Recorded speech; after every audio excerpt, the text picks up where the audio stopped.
What's up everyone, Axel here and welcome back. Today we're going deep on Control Resonant, Remedy's upcoming sequel to one of the most underrated games of the last decade. And honestly, everything we've learned so far suggests this might be something very special. So let's break down every single thing we know, the story, the setting, the combat, the characters, and my theories to how the game story will unfold, so there might be some spoilers.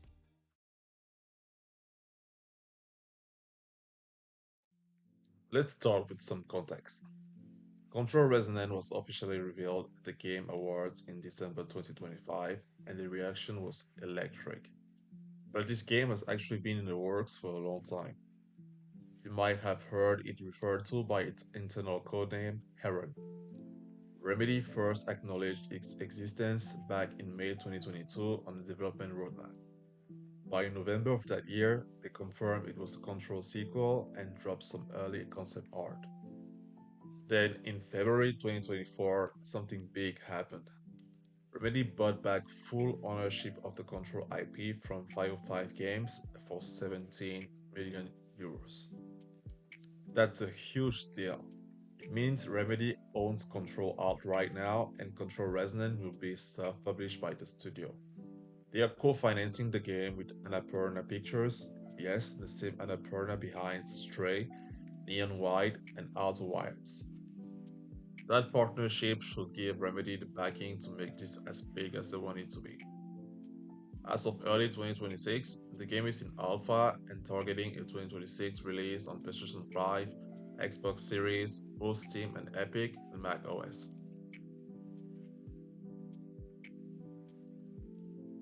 Now, let's get into the story because this is where things get really interesting.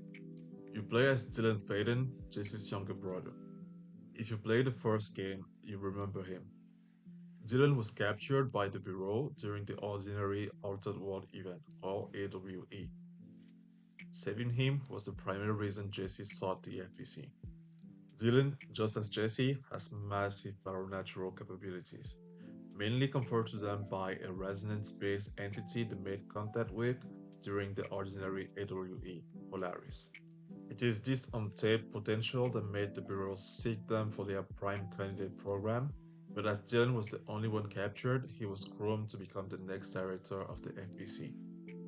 Despite his incredible potential, Dylan was too unstable and violent, which resulted into his containment in the Panopticon, a sort of prison to contain dangerous entities and objects. At some point, just before the events of Control, another resonance-based entity called the Hiss invaded the FBC's oldest house. Dylan was corrupted by the Hiss, which he saw as his liberator. After Jessie arrived at the oldest house under the direction of Polaris, she's made director of the place, and the events of Control eventually lead Jessie to purging the Hiss from Dylan, preventing it from taking control of the astral plane and the board. Dylan falls into a coma after this, and his fate remained unclear until the announcement of Control Resonant. But now, Manhattan is in crisis. The Hiss managed to escape the Others house along with the Mold, another entity we fight in control. And a new cosmic threat is warping reality itself, bending architecture, defying physics, rewriting the rules of the world. In this setting, Jesse has gone missing after a shocking intro where she stabs Dylan with his dedicated weapon, the Aberrant. Dylan then sets out to fight the threats to Manhattan after some cryptic instruction by the board. Alongside Dylan is a new, non-playable character named Zoa de Vera, an FPC field agent assigned as Dylan's handler. She's not just logistical support though. Remedy describes her as a key emotional threat, someone who constantly pushes Dylan to confront who he is and what it means to hold onto his humanity when you're this powerful. And what about Jessie? As for Jesse Faden, as mentioned, she's seen briefly in the game trailer, but Remedy has confirmed Jessie is not playable. She will be a major character in the story though, and I have some theories on how, but this is Dylan's game, Dylan's perspective, Dylan's journey. Something worth noting. Remedy has said you don't need to have played the original Control to enjoy Resonant. It's designed as both a true sequel and a completely fresh entry point, but quite frankly, I would not recommend skipping the first game as it is way too rich in lore to be overlooked. And besides, still one of the best games out there in my opinion.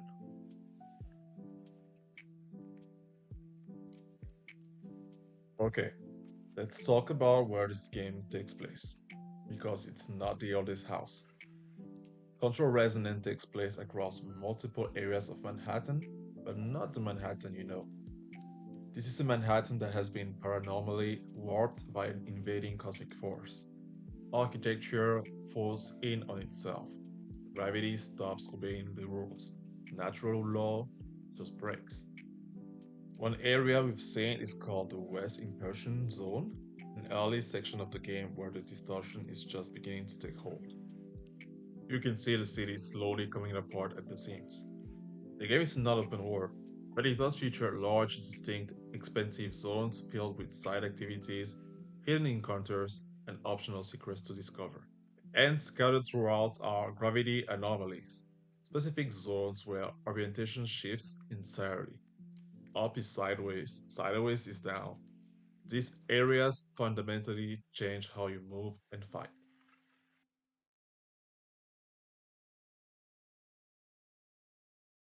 Alright, now let's talk about gameplay because this is where Control Resonant makes its boldest swing.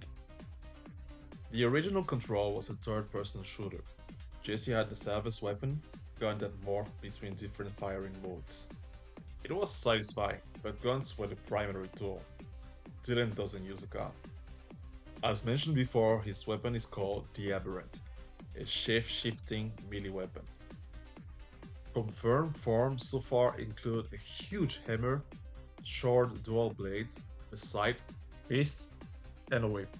Each of these shifts into different primary and secondary forms, with powerful combo enders that let you adapt speed, range, and style within a single build. And the vibe? Remedy has openly compared it to Devil May Cry and Platinum games. Air juggling, combo meter, stylish, aggressive, momentum driven combat. This is not a slow, methodical Souls-like. Remedy explicitly confirmed that. They said it is action driven and the player is very much in charge. Here's how the combat loop works. Melee attacks generate a resource that Dylan uses to activate supernatural abilities. Those abilities can stun enemies, opening them up for executions. Executions grant a temporary damage buff. The better you play, the more destruction you can unleash. It's a loop designed to reward skill and aggression. I'm a bit disappointed they did not keep the same system for the energy bar from Control that will refill over time, but Remedy has stated the combat is not made to be entirely ranged, which you could opt for in the original Control. Beyond combat, Dylan has a mid-air dash, can levitate just like Jesse, and has an ability called Shift, which lets him walk on walls. Given that the environment itself is constantly warping gravity, this is going to matter a lot. Players who prefer more tactical builds, Dylan can also use summons. Confirmed examples include mold turrets that attack independently and apply status effects, and a sort of astral spike entity called Seekers that attack enemies and can be thrown and detonated. So there's room for varied playstyles here. One more thing, Remedy confirmed Control Resonant does not use generative AI content at all. Everything is handcrafted.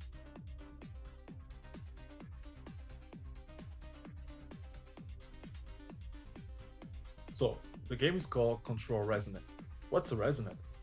The resonants are the game's major boss enemies. They are described as remnants of people who once held great power, now corrupted and twisted by the same mysterious cosmic force threatening all of reality. And defeating them is the primary way Dylan expands his supernatural arsenal. Every resonant you defeat rewards a brand new combat ability. That's actually the core loop. Track down these corrupted beings, understand them, fight them, take their power.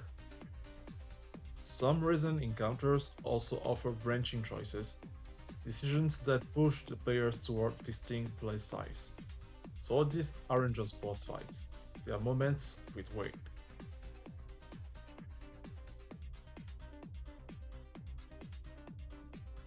Let's discuss about how you grow Dylan's power.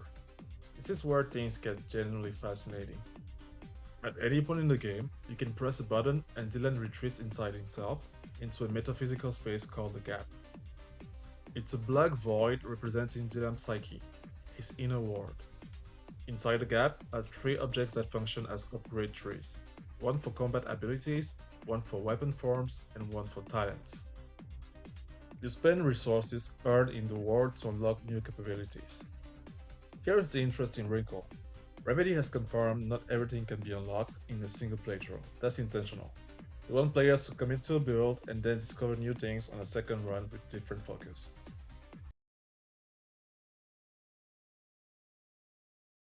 Alright, we've covered all the confirmed stuff, now let's get into what I think is really going on because Jesse Faden's absence is the most interesting mystery in this whole game. Everything from here on out is my own theory crafting, fair warning. We're going deep into speculation territory. Let's dig in.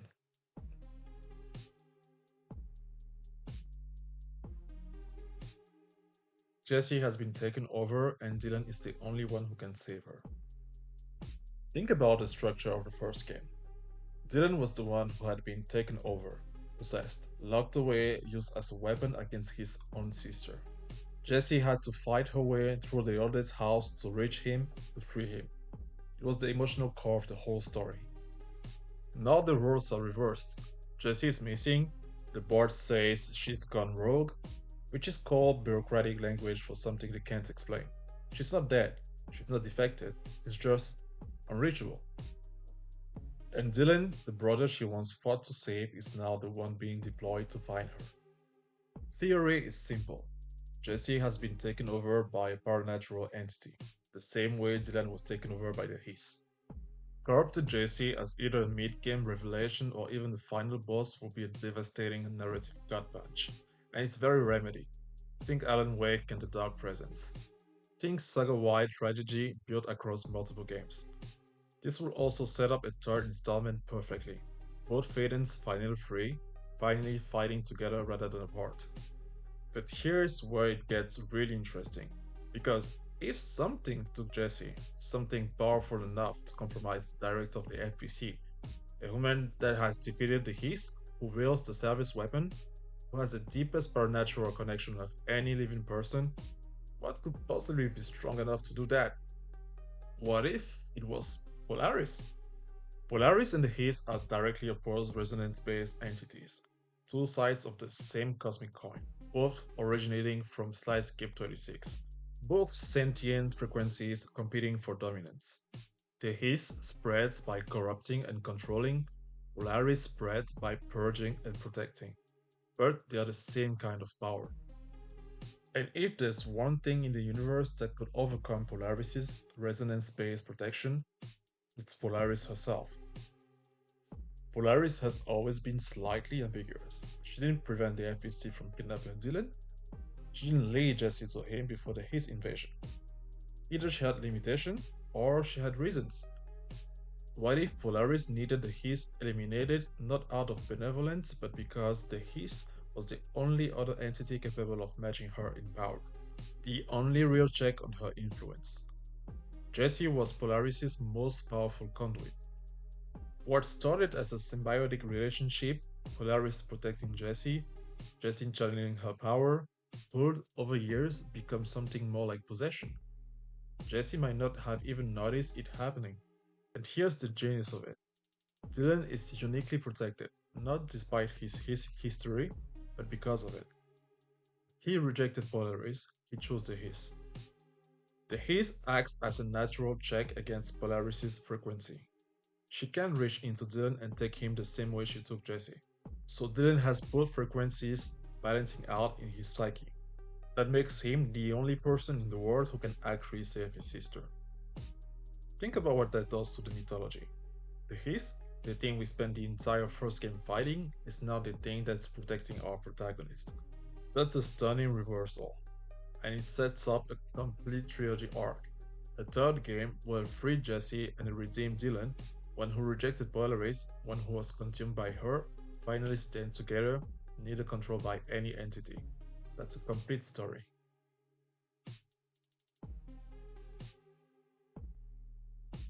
Jesse aligned with the former and gave Dylan the aberrant. This is the most lore-dense theory and honestly might be the most likely. The service weapon wasn't a gift. It was a loan sanctioned by the board bound to whoever the board designated as director. The board is transactional. They don't give power freely. Now, the former. If you've been following the Remedy Connected universe, you know the former is a former member of the board who was expelled, and now who operates outside of, possibly against, the board's interests. The former works through unconventional, damaged people. Sound familiar? That's Alan Wake. And it might be Jesse. What if Jesse, in the years between games, stopped answering to the board and started answering to the former instead? We already saw her heavily doubting the board by the end of the game and in the Foundation DLC. From the LBC's perspective, that makes her a defector. Gone rogue is exactly the language they'll use for a director who abandoned the board's directives. And here's the thing, the Aberrant, Dylan's weapon, feels nothing like a service weapon. The service weapon is ancient, formal, board sanctioned. The Aberrant is raw, unstable, shape shifting, named after supernatural entities. That feels like the former's instrument, not sanctioned power, wild power. If Jessie is now aligned with the former, and the trailer seems to show her giving Dylan the Aberrant, then she's essentially done what the former always does, found the right broken person, armed them with something dangerous, and pointed them at the problem. The question is whether Jessie is doing this freely, or whether the former is pulling her strings the same way the board pulled the previous directors, and most importantly, why. The first and second theories are not exclusive. I feel like Jessie could have felt her control over Polaris sleeping, and with her last action before her consciousness was taken over by Polaris, she reached out to her brother through the board to eliminate the resonant threat, aka Polaris, and save her. Maybe even Polaris got corrupted by this resonant entity.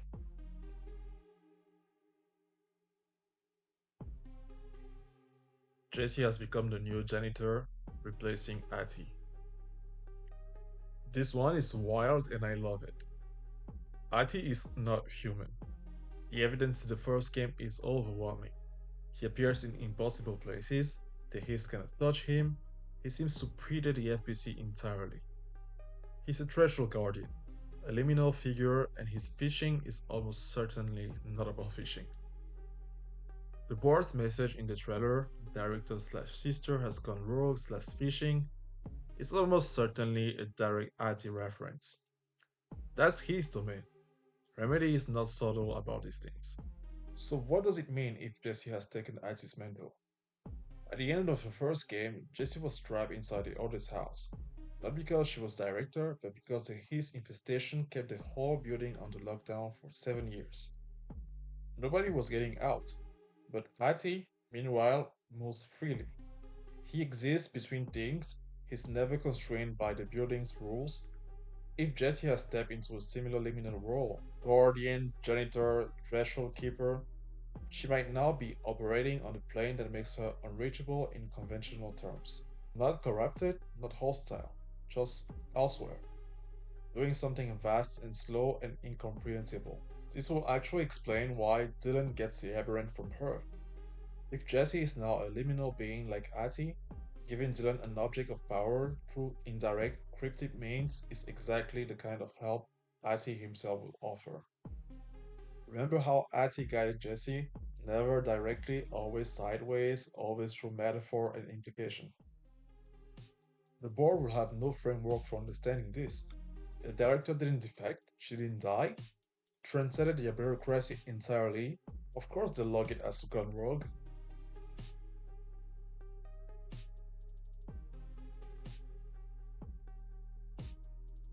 Jesse was absorbed into the board.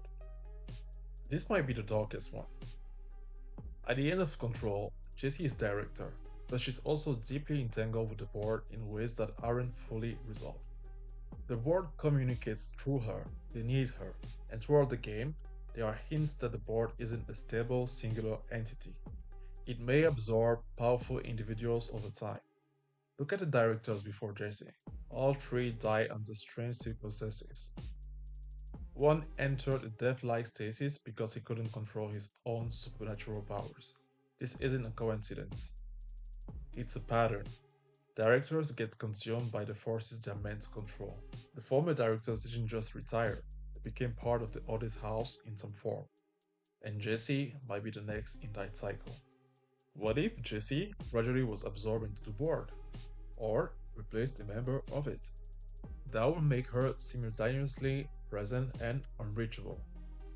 It would explain why the board's message uses the word sister, an unusually personal term for a bureaucratic entity, unless that entity now literally contains Jesse's consciousness. It would explain why she can give Dylan the aberrant. She has board level powers to sanction objects of power now. And it reframes the entire series. Jesse fought for the board in Game 1. She became the board between games. Dylan's journey in Resonant might ultimately be about tearing her free from that imprisonment, and the third game where Jesse is restored and they face whatever is behind the Resonance together as equals. Now, you might ask, if she's part of the board, how did she go rogue? The board isn't monolithic. Jesse inside it could be a dissenting faction, pushing against the other members, acting in ways the rest of the board wouldn't sanction. Fighting from the inside, still Jesse, even in there. This is exactly how the former came to be the former.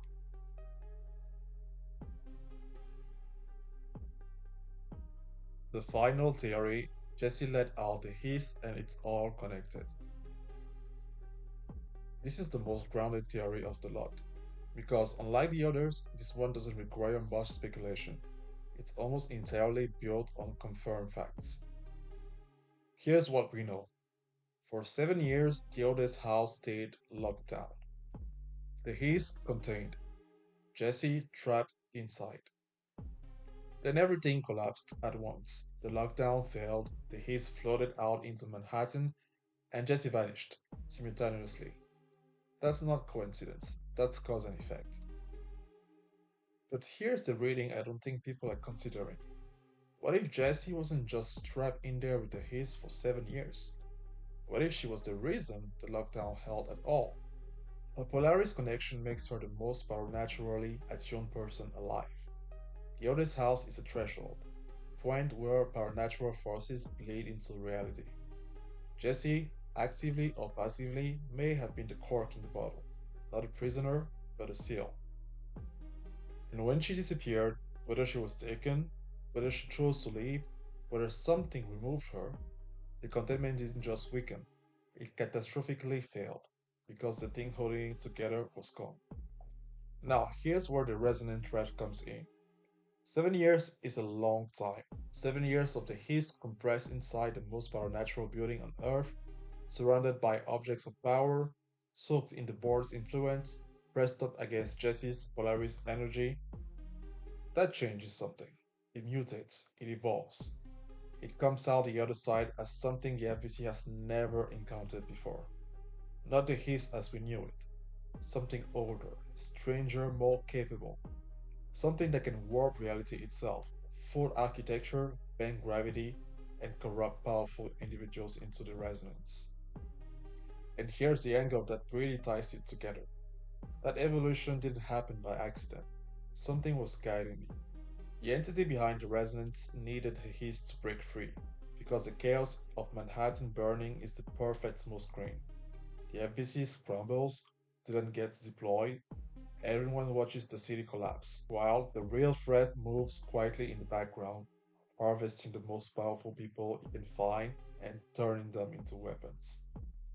It needed the hiss out, it needed Jesse gone. Those aren't two separate events. They were one move, made by something that has been planning this for a very long time. Dylan isn't just cleaning up a crisis, he's walking into a trap that was set 7 years ago. And that is everything we know about Control Resonant, plus some theories to chew on until we get more information.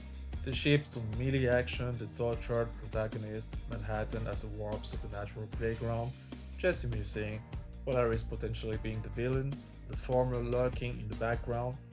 Remedy is building something genuinely ambitious here. And if they pull it off, this could be one of the best games they ever made. I mean, Control was already one of the best games they ever made. The question I keep coming back to, is Jesse a prisoner, a guardian, a traitor, or something the FBC just doesn't have a word for yet? Drop your theory in the comments. I want to know exactly what you think is going on. And if this video was useful, hit the like button. It genuinely helps the channel. Subscribe if you want to stay up to date as more news drops. I'll see you in the next one.